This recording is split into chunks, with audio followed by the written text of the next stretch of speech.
At the quiet cemetery, during my father's farewell, as the coffin slowly descended into the earth, the phone in my pocket broke the solemn silence with an ill-timed vibration. Despite the seeming sacrilege, an irresistible urge compelled me to answer a call from an unknown number. All my loved ones were already beside me, my sister Melody, whose shoulders shook with grief to my left, and my mother Judith to my right, her hand gripping mine like a steel vice. Stepping aside, I uttered into the receiver, "Hello." The voice on the other end, raspy and smoke-worn, as if belonging to a man who had smoked Lucky Strikes for years before abruptly quitting, pierced me with an icy chill. "Son, I'm alive. That's not me in the coffin." The ground gave way beneath me. The cemetery swam before my eyes. That voice, with its unique way of saying, "son," as if weighing each word with a slight Virginia accent he'd kept despite 40 years in Connecticut. My mouth went dry. "Dad?" I whispered, barely audible. "Can explain now. They're listening. Whatever happens, Don, trust your mother." The line went dead, leaving me in silence, deafened by the crushing weight of those impossible words. I stood, clutching a clod of earth, ready to drop it onto the coffin as tradition dictated. Mother, Judith, looked at me, and for the first time in my 32 years, I truly saw her. The cold blue eyes I had inherited, the eyes that once read me bedtime stories and checked for monsters under the bed, now, with my father, his voice still echoing in my head, filled me with dread. "Garrett, dear, who was that?" she asked with a worried tone that held a sharp, unnerving edge. "Wrong number," I replied, surprised by the steadiness of my voice. She nodded, but her fingers dug deeper into my arm. "You should turn off your phone. Show some respect for your father." My father? The man who had just called me? Whose body was supposedly resting in this expensive mahogany coffin, being lowered into the ground? Vernon Mitchell, 58, died of a massive heart attack 3 days ago at our family cabin upstate. My mother found him, having gone to surprise him with his favorite dinner. Her scream was so loud that neighbors a quarter-mile away called 911. But that voice, good God, it was his voice. The priest spoke words of dust and ashes, of eternal rest. Melody was the first to throw a handful of dirt, then looked at me, waiting. I stepped forward mechanically and let the earth slide from my fingers. It struck the coffin, a sound like rain on a roof. Each thud made me think the same thing. Who's in this box? If Dad just called, who the hell are we burying? I surveyed the cemetery. Only 7 people at the funeral for a man half the town knew.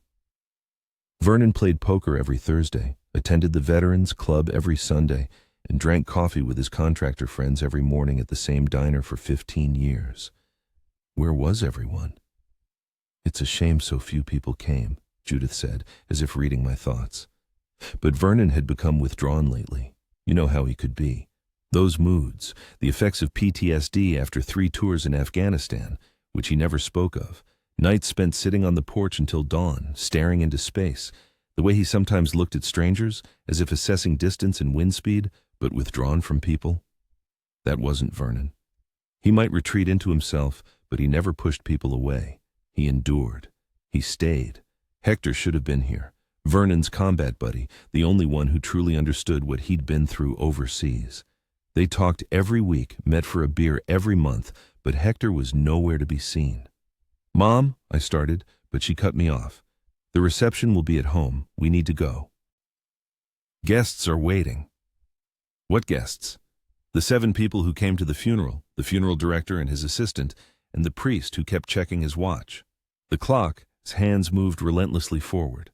As the procession headed to the cars, my gaze accidentally fell upon my reflection in the glossy surface of the hearse. What I saw shocked me. The haggard appearance of a man who had spent 3 sleepless nights trying to come to terms with the loss of his father. Or perhaps not a loss? A thought flickered in my mind. What if Dad was alive? What if he was hiding, on the run? Perhaps he was in such a dangerous situation that staging his own death was the only way out. The phone in my pocket felt unbearably heavy. An overwhelming urge arose to check it, hoping to see a missed call, a message, any sign. But Judith, Mother, watched my every move through the rearview mirror. Ever since I answered that fateful call, her eyes hadn't left me. And for the first time in my life, I felt fear of what she might do if she knew the truth. The man resting in the coffin isn't Vernon Mitchell. Dad is alive. And Mother, the woman who taught me to tie my shoes, ride a bike, healed scraped knees, and sang lullabies. She knows about this.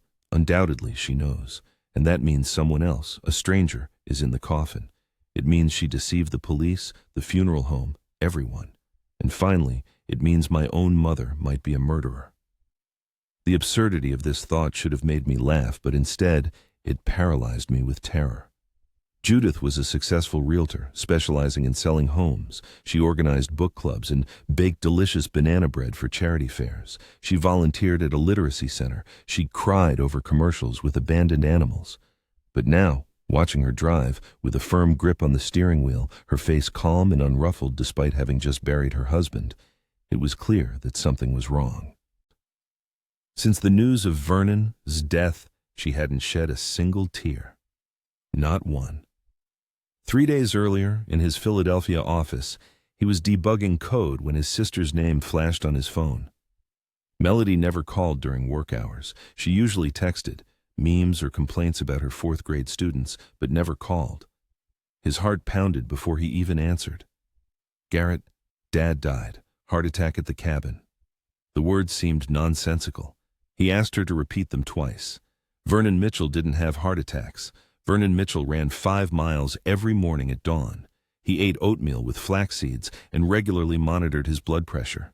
Vernon Mitchell should have outlived them all, purely out of stubbornness.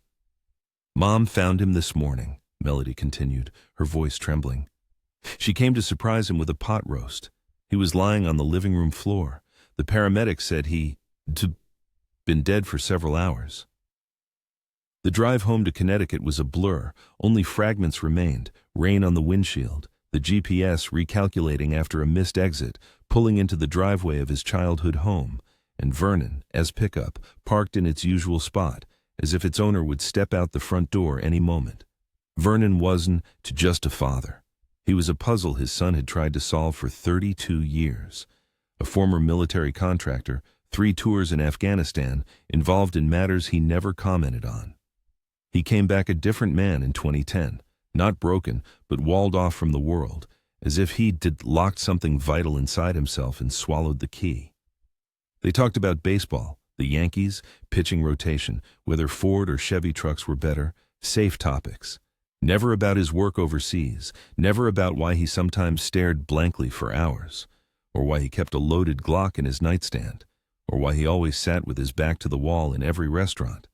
The funeral home felt fake from the start.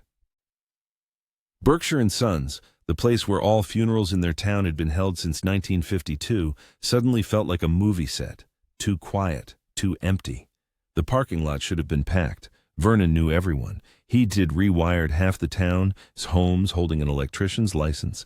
He'd have been a little league coach for 10 years. He'd have played poker on Thursdays with the same 6 guys for the past decade. But only 7 people came to pay their respects. The Hendersons, neighbors, Melody's boyfriend, Craig, Aunt Diane from Boston, who looked confused the whole time. The rest were strangers, or vaguely familiar faces I couldn't quite place. Garrett struggled to piece together the events. Your father had been withdrawn lately, Judith shared, sitting in the funeral director's office while they chose a coffin. She wore a severe black dress Garrett had never seen. Her pearl earrings seemed inappropriately formal. In recent months, he was plagued by paranoia. He canceled poker nights, stopped attending the Veterans Club. He thought he was being watched. This didn't fit Vernon at all. Paranoid, perhaps, but he'd call it operational security, situational awareness. But for him to abandon his routines, his friends, never. I found something in his desk, she added, dabbing her eyes with a suspiciously dry tissue. Maps of Mexico, bus schedules, 10,000 in cash hidden in a shoebox.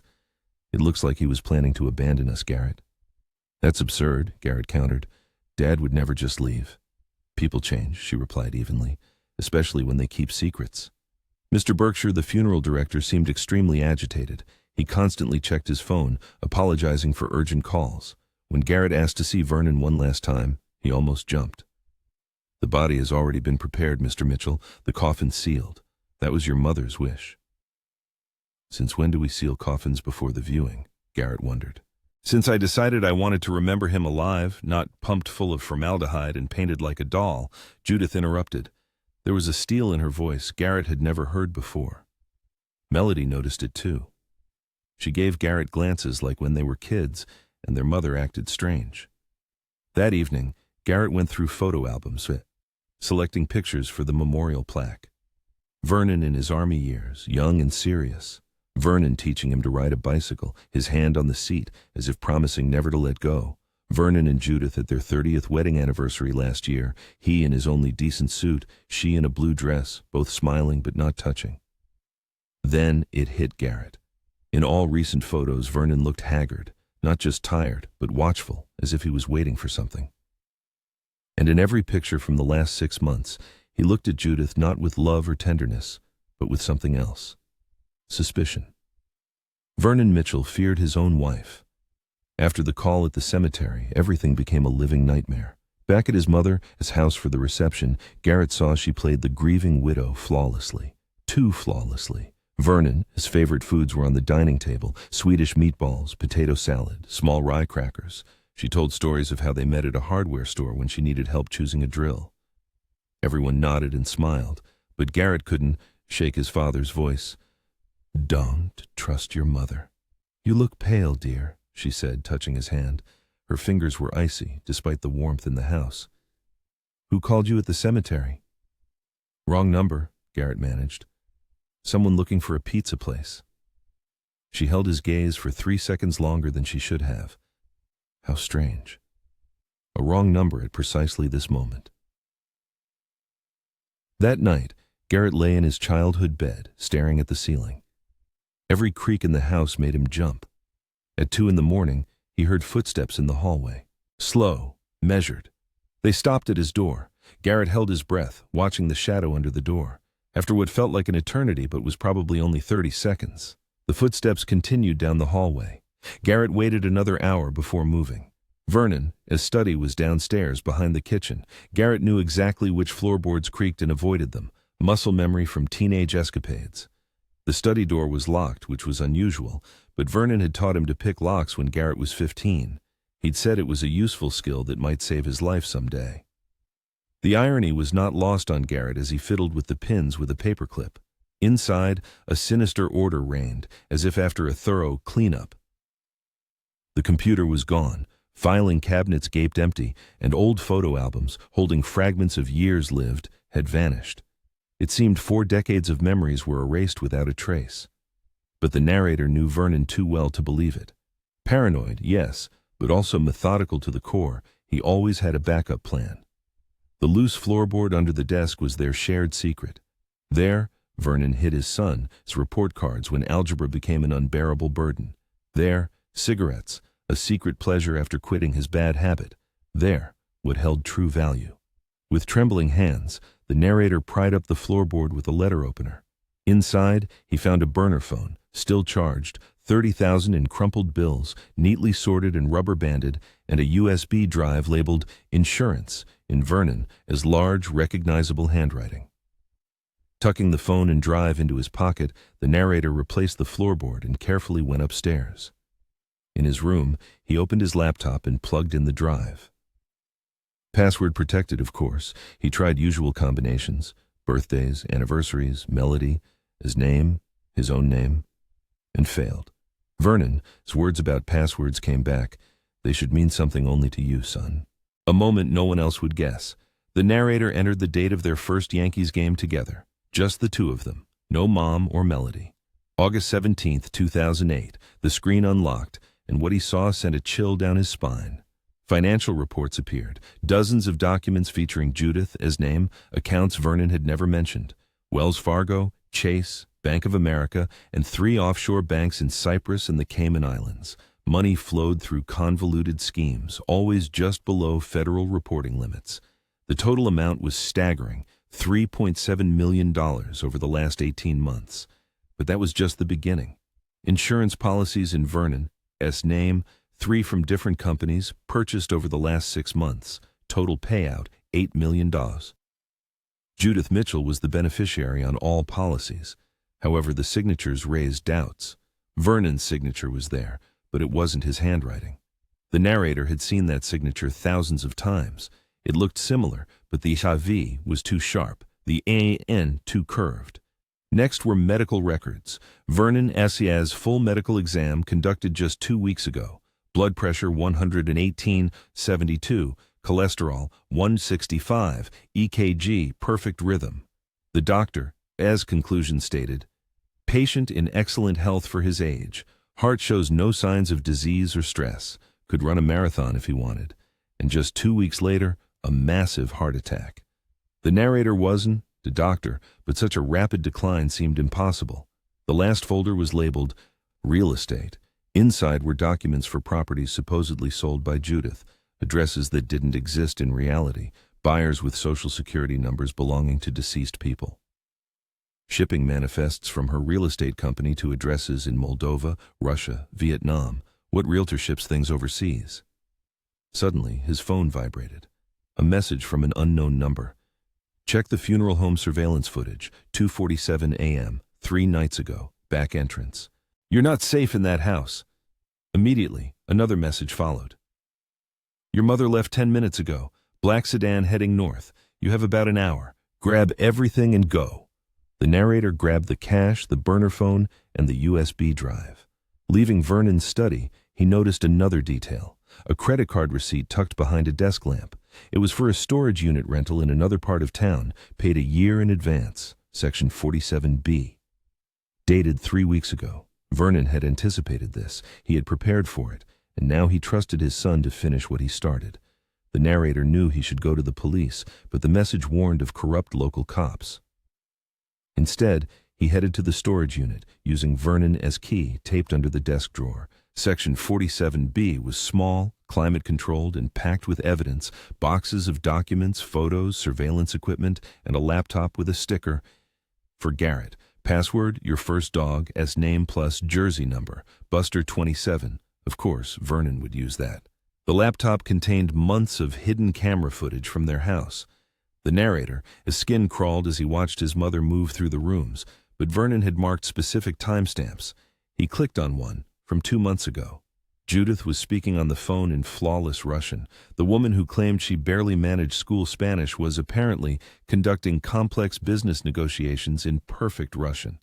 Another timestamp showed her in the basement at 3 a.m., using some device to scan and photograph documents. A third showed her meeting 2 men in the backyard, men who arrived in a car with diplomatic plates.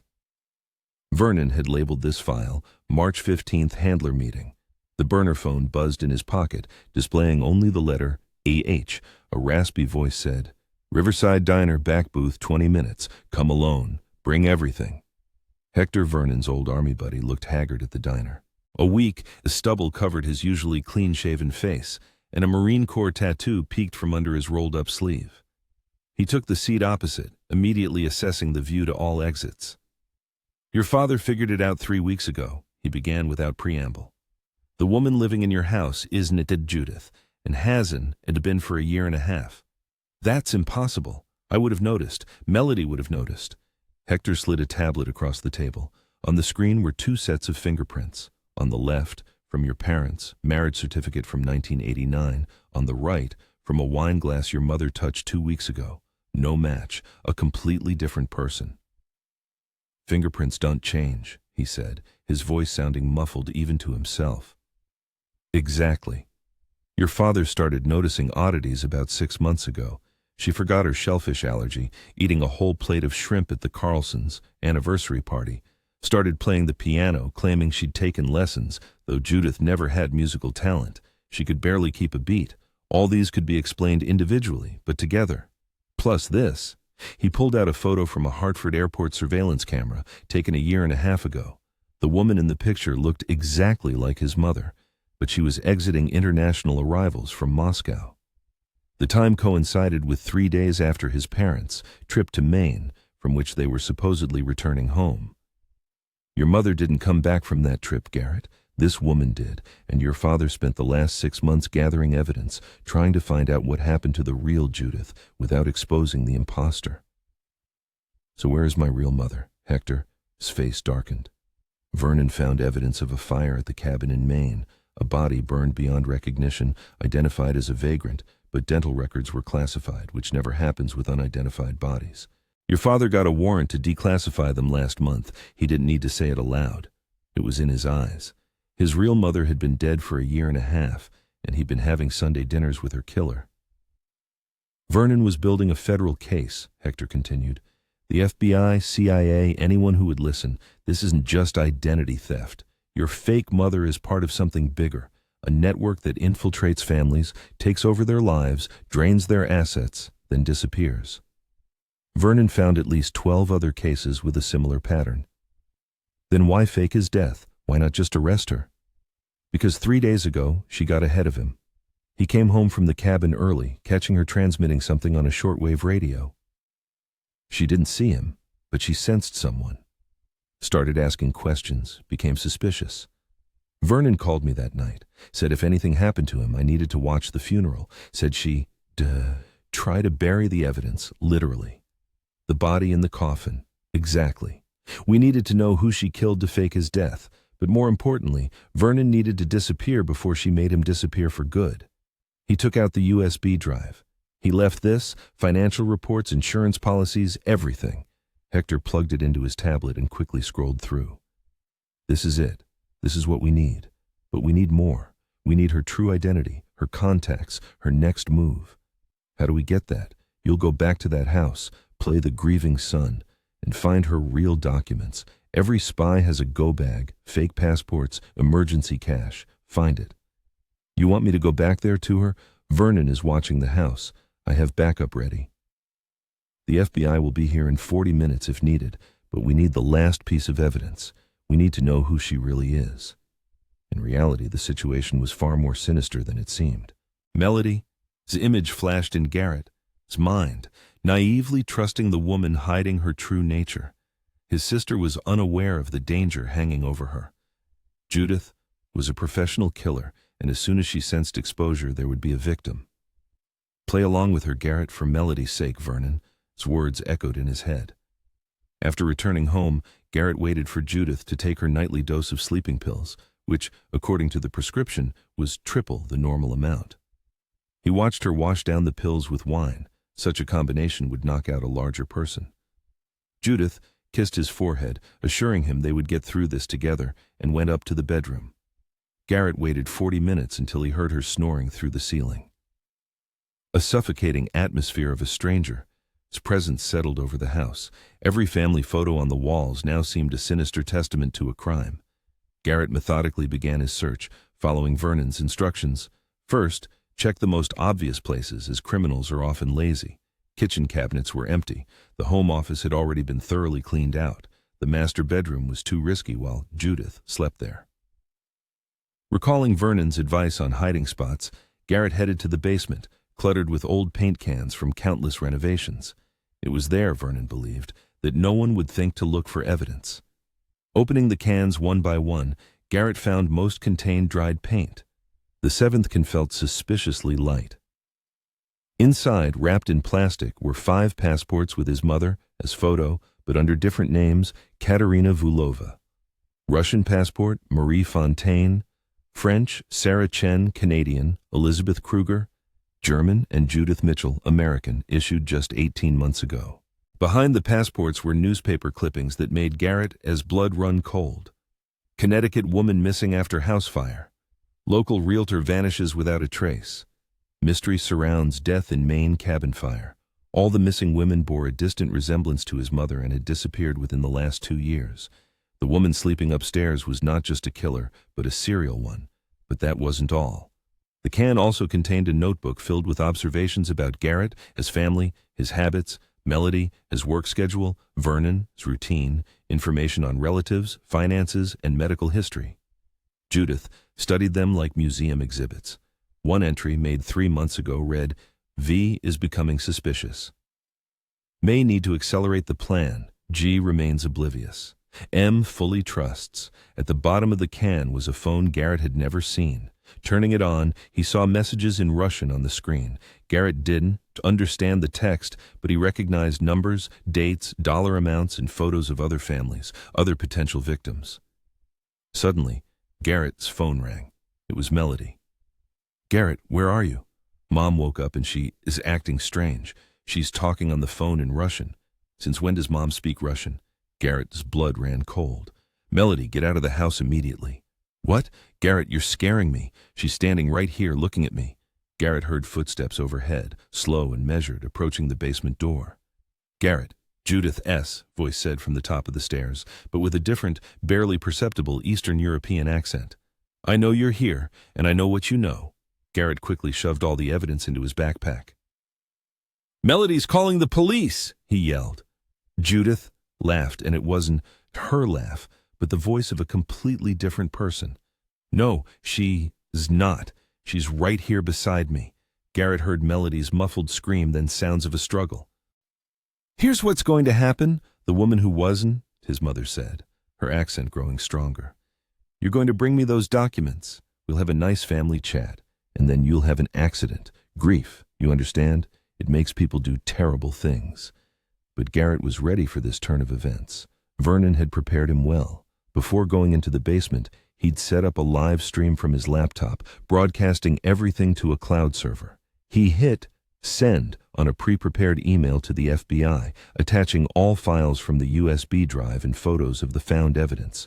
"Too late," Garrett yelled. "The FBI already has everything. Check your email, Katerina." The name Katerina echoed in the ominous silence. A pause followed, broken by hurried footsteps receding from the basement door. "Melody!" Scream rose again, but this time it was a desperate struggle. The girl hadn't lost her wits. Vernon had taught them both self-defense basics. The basement door slammed shut with a bang, and the sound of the lock turning echoed. Then something heavy was dragged against the door. Katerina was trying to trap him. However, Vernon, with his maniacal foresight, had built this house with escape routes in mind. Behind the old water heater was a coal chute painted over 3 decades ago. 3 powerful kicks, and the chute burst open. He scrambled into the yard just as 3 black SUVs screeched to a halt on the street. No sirens, just flashing lights, and FBI agents in windbreakers poured out. Another car arrived immediately after, driven by Hector, with Vernon, his father, alive, haggard but alive, in the passenger seat. The front door burst open, and the woman who had pretended to be his mother for 18 months rushed out, dragging Melody.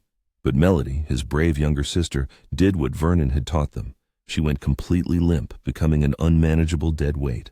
Katerina lost her grip for just a moment, but that was all the FBI needed.